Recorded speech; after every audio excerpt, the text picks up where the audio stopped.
I can't personally have weight loss goals because I have a history of EDs, and if I did try to pursue weight loss, I would inevitably spiral into my ED and either end up really unhealthy and damaging my digestive system and potentially losing a lot of weight that could eventually lead to me gaining all of the weight back plus more. My ED has a binge eating component, and although that's not all of it, that is something that happens in reaction to the restriction part of it. But obviously my trolls don't seem to understand that. They just tell me to eat less and they think it's that simple. If you don't have an understanding of how EDs work, then please do your own research. I am not the right person to be educating you about that. But the thing is, I still really care about health. And just because I can no longer pursue a weight loss goal that was largely based on aesthetics, it doesn't mean that I completely gave up on my health. And as you probably know, there's been lots of studies that show that healthy habits actually have more of an impact on health than BMI. I also started listening to some podcasts like Maintenance Phase, who break down a lot of the science around the topic. Their podcast is so eye-opening. Aubrey's book is also amazing, and I listened to that on audiobooks, and that has a lot of the scientific research around weight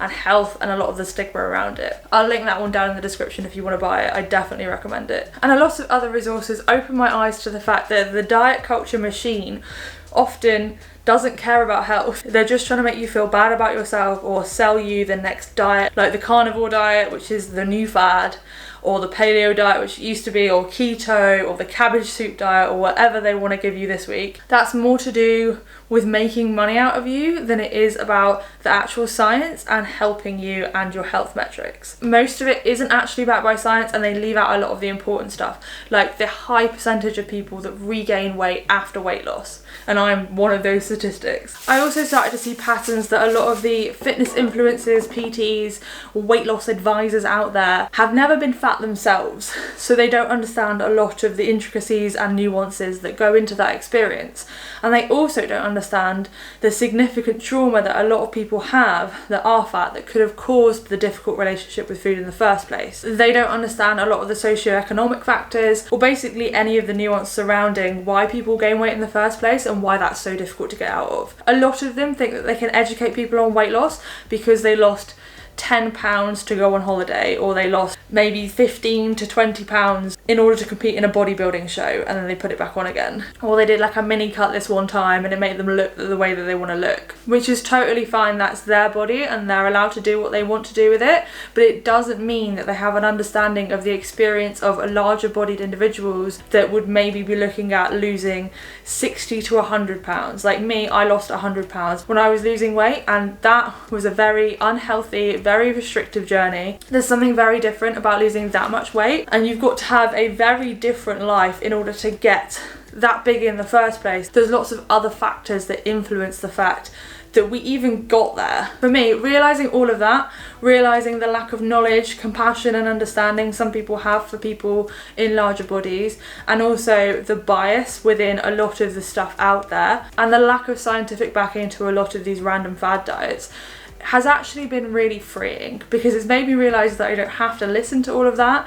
and I can just look after my health and pursue health goals and health targets rather than trying to make my body look a certain way and shrink myself, because that's something that I can't do anyway. But what I can do is try and work on my health to be as healthy as possible, to be as mentally and physically healthy as possible, and that had to involve working on how I thought about my relationship with food. I started to look at my life and figure out which activities I was doing was health focused and how I could do more of that and work on it to make those bigger parts of my life. I started intuitive eating, and I started working with an intuitive eating coach.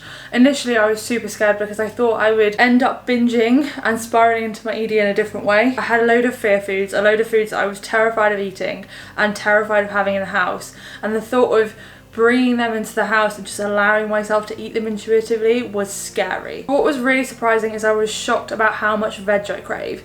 In fact, I didn't realise, but I've actually been restricting vegetables in a weird way, because over the years, calorie tracking, macro counting, all of that, I had to weigh out those vegetables. To make sure I hit my carbohydrate target or my calorie target, I had to ensure that I didn't go over that, even if that was in salad. And also, when you're weighing and tracking food, things like salads can't be super varied because you have to track every single ounce of it, everything that you're putting in. So you can't sprinkle on some seeds or grains or add in some chopped like crunchy peppers and tomatoes from the garden and like random bits of vegetables, because you have to weigh all of those things. So I had just not been eating them out of convenience. I mean, I did have a lot of vegetables in my diet, but not a wide variety of them. I was shocked at how many really nutrient dense foods I was eating now and not living under a calorie restriction, and how good that makes me feel. I feel so much better, I have so much more energy, I don't feel like I'm deficient in anything. I've also noticed that when I crave stuff, I eat it, so I have a lot less cravings for things now. I had to accept the fact that some weight gain would happen through the food habituation phase, and I'd also gained weight before just trying to do it on my own, and I think the biggest difference has been actually working with a coach, because before I was trying to tackle these fear foods and then I was just eating lots of them and then I got scared and would get rid of them from the house. But having somebody to talk to about it has really helped. So for instance, biscuits, or probably like American cookies. I think our biscuits are like, they're not gooey in the middle. I love cookies as well, but they're kind of different. We dip biscuits in like tea and coffee. They were a massive binge food for me, and I was terrified of having them in the house. My intuitive eating coach told me that I needed to get used to having them in the house, maybe get a biscuit tin. And I mean, it's not a great biscuit tin, but we literally have a biscuit tin this big. There's not many biscuits in there right now. My partner also loves biscuits and he just eats what he wants. He eats very intuitively. That's kind of my goal, to eat like him. I basically forget that these biscuits are here now. Over the first couple of weeks, I did eat them probably every single day. To begin with, I probably had like 5 or 6 on a couple of the days, and then it reduced down to like 3. And like the other day I had 1. And to be honest, they're kind of boring to me now. Like, I don't find them as interesting as I used to. They're not forbidden foods anymore, so I'm just sort of, I'm over it. And that biscuit box just stays in the corner all of the time. Most of the time it's got biscuits in it, and most of the time I don't think about it at all. This has happened with lots of different things, and every single one of them has got boring. Like cinnamon rolls for me were like this forbidden food that I could never have, and then I'd buy it when I go to the petrol station, or if I went to like a Starbucks or a Costa, and I was just like so obsessed. They literally felt to me like a drug. And back in my really restrictive days, I could easily go through a pack of 2 on my own, if not more. If there was more on offer, I'd definitely be able to eat more. But the other day, I bought a cinnamon roll for myself, and halfway through it, I was like, this isn't really that interesting. Like halfway through, I was just kind of over it. And I realised that the last couple of times I had cinnamon rolls, they didn't feel as amazing. It wasn't as forbidden as before, so I wasn't as obsessed with the flavour. And now, like, and they're still from the same places. It's not like I'm getting bad cinnamon rolls now. It's just I can have them whenever I want, so I just don't really fancy them most of the time. Sometimes I have one, but most of the time I'm just not bothered. I also go through like food hyperfixation, so at the moment it's like garlic broccoli with some kind of meat or fish, as you can see right now. And before, that kind of goes back to the days when I was doing keto and I would restrict all carbohydrates, and I'd love to have like salmon and garlic broccoli. But then when I realised that it wasn't healthy to restrict carbohydrates, it's not really a meal that I had again. But now I don't restrict carbs in any of my other meals. It's like my body sometimes craves a meal without bread or potatoes or whatever in it. I just kind of want a bit of meat and a bit of vegetables, and that's a current fixation. Recently I went through like a wrap hyperfixation, and when I had wraps, because I was calorie counting, I'd always make myself have 2, because that was the amount of calories that I needed for that meal. That would come around about 500-600 calories with a bit of chicken in it and some like vegetables and maybe a bit of mayo. But recently I decided I actually only wanted 1 wrap. 1 wrap was enough and it was perfectly filling. But what I wanted to do is stuff it full of salad, and a huge variety of salad, and I was literally obsessed. It was so good. And that fixation probably lasted for about 2 weeks.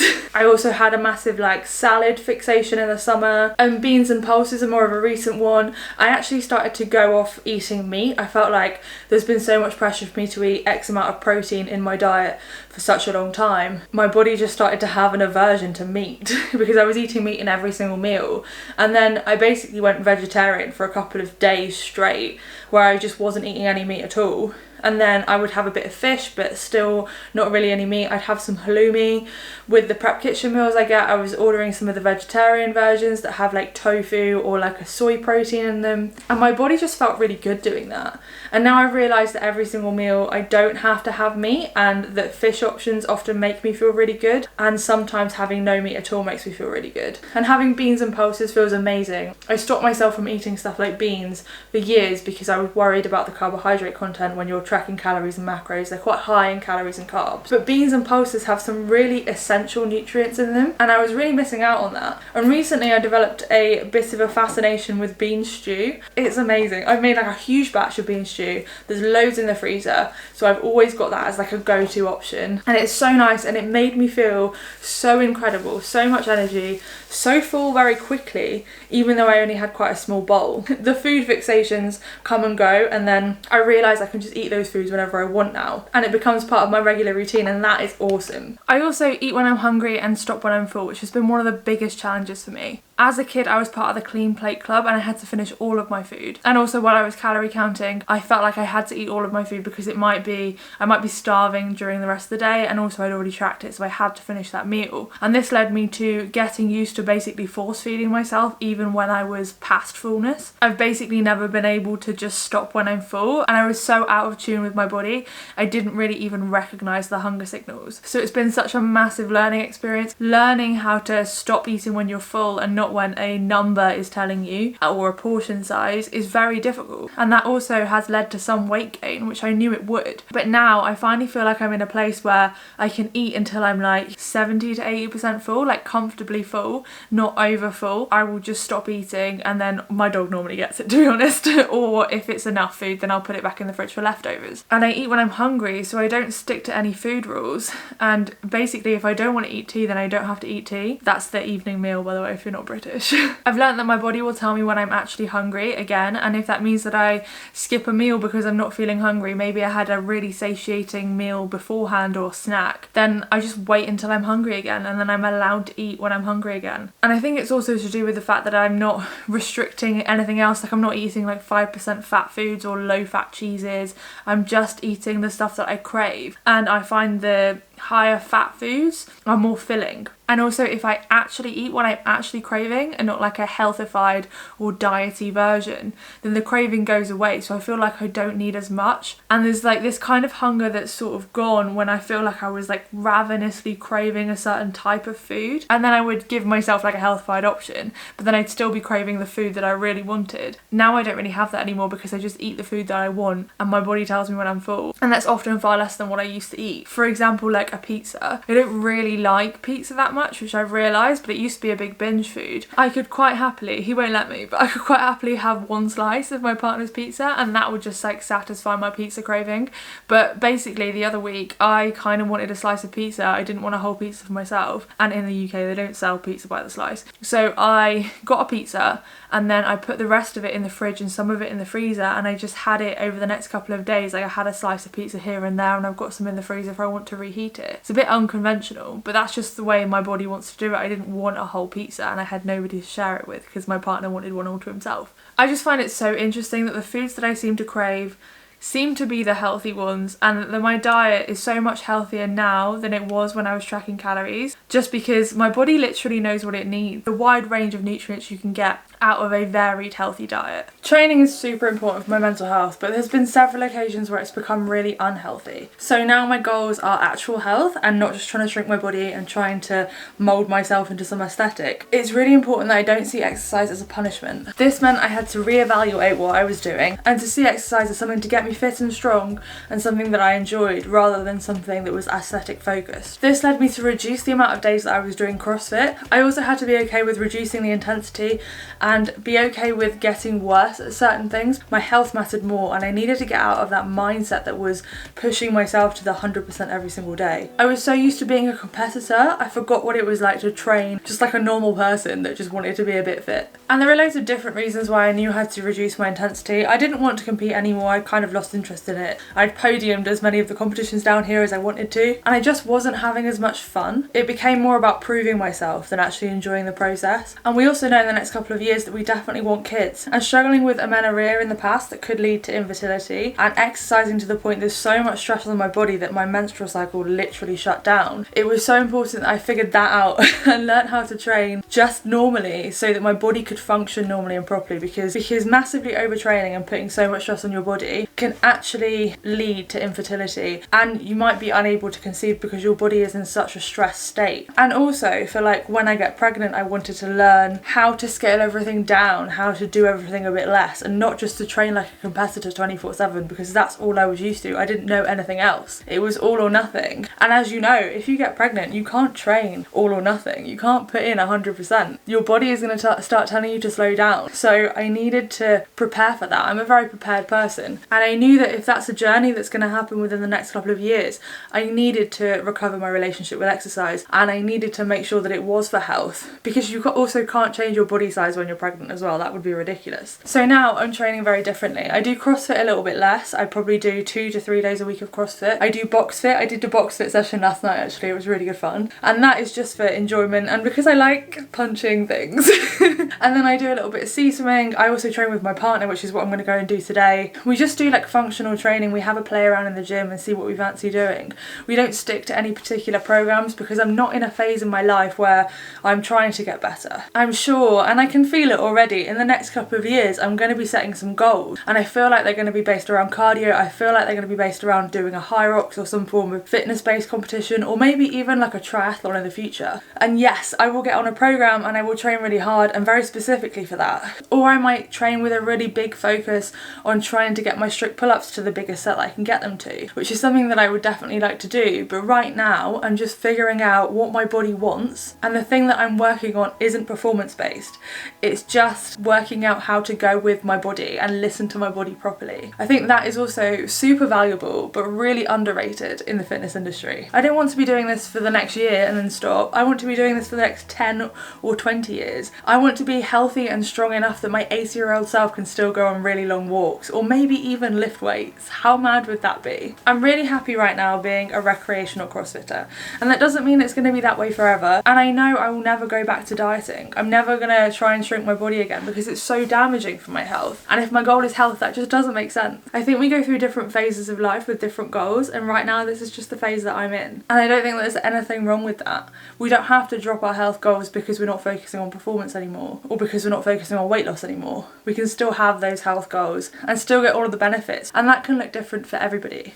My Whoop score was in the red today, and that's been one of the most helpful things in helping recover my relationship with exercise, because it was a tool and it started to give me permission to take it slowly or take a day off, especially if I was getting like consistent red days. It was a huge alarm bell that I was overdoing it. But today I probably got a red day because I've been feeling a little bit under the weather, and I also did box fit last night, which is pretty hard on my body because it's quite a new exercise for me, and I always feel super sore after I do box fit. Today I knew I wanted to do some back squats, and also we wanted to do cardio. I spoke to my partner earlier in the day, and he said that he wasn't going to do his programming with his Olympic weightlifting. He just wanted to do like a cardio based workout. We tend to come up with ideas on the spot and just figure it out, and that's so freeing, especially being in a commercial gym that has a lot of really good functional kit. And I've got so much experience as a PT, having done CrossFit for such a long time. I can really easily put a workout together, and so can my partner. My partner is a fitness trainer as well. But that isn't easy for everybody, and if that is you, then I have functional training programs intended for both beginners and intermediates that you can sign up to in the link in the description. At the moment there's a 7-day free trial, so you don't pay anything until after the 7 days. You can try it and see if you like it, and I also have 40% off all of my programs until the end of the year, and you just need to put in the code BETH40 at the checkout in order to get that. I noticed that a lot of people wanted to get into functional training but didn't necessarily want to do the full-on CrossFit style functional training with all the really complex movements and Olympic weightlifting, although my intermediate program does have some kipping movements and the Olympic weightlifting in it. My beginner program is intended for people that don't want to do that kind of thing, and it's just based on stuff like deadlift, bench press, strict press. There's some pull-ups in there that come into it in the second or third cycle, but it builds up really slowly, and there are scaled options for every single movement. And what's amazing about more gyms now is they have more functional spaces like this, and it can be quite scary and intimidating to go into the functional space, especially like in this gym. It is in the middle of the gym, which can be a little bit terrifying, but once you get used to it, it gets a little bit easier, and you deserve to take up space in that gym as much as anybody else. Interestingly, since I've been training in a more intuitive way, my health metrics have got even better. So my resting heart rate is around 52 beats per minute. I've had health checks done recently because I'm on medication, which is like PRN, so I take it very infrequently, but I still have to have the health checks. And my blood pressure's perfect. I had blood tests and they came back all like above average on stuff like kidney function, even like red blood cell size. I've got really like chunky red blood cells that transport oxygen really well. My lung capacity is always really high. I am super healthy. I have no real health issues going on, and that is a stark difference to before when I was skinny. And I would also say, even when I was like competing, I don't feel like I was particularly healthy then. Obviously I was struggling with like EDs and loads of other things going on, but the amount of stress on my body, I was struggling with like constant inflammation in my legs, even at the point where I was getting closer to recovery but still really massively overtraining. I felt sore constantly and very overstressed, and I was also like constantly in panic mode, and that has some stuff to do with my mental health. It is a constant battle to keep on top of all of these things. I am happiest and healthiest right now, and that makes me super happy because that is my goal. What's also great is my fitness feels really good, and no, I'm not aiming for like CrossFit fitness. I'm not going to get my best scores in the open because I'm not that keen on trying as hard as I can to get better at the gymnastic skills. Again, I might go back to that in the future, but right now my goal is general physical health. So the kind of metrics I look at for that are like my row time. So I did a 9k in like 40 minutes on the rower, which is, I think it was actually within the top 10 of Great Britain or something, or actually maybe that's if for the 10k, which is around 44, which is also way above average for my age. I also think about whether I can walk long distances, and I did a load of like long distance walks over the summer, and that's something that I wasn't particularly good at when I was just focusing on CrossFit. And most importantly, I'm in remission from my eating disorder.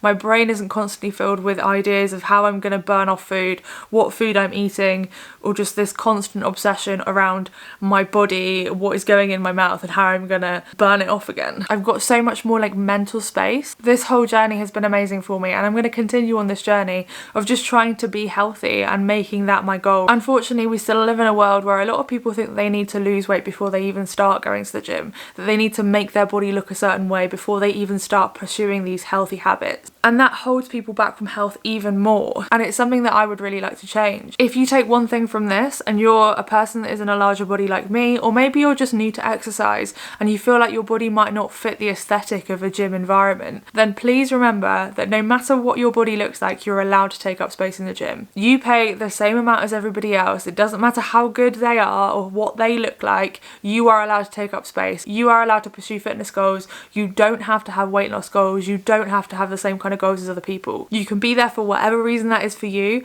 even if that is just having fun or bettering your mental health. If you feel like you're in a bit of a gym slump at the moment, then watch this video next, it might help. Thank you for watching, and I'll see you next time. Bye!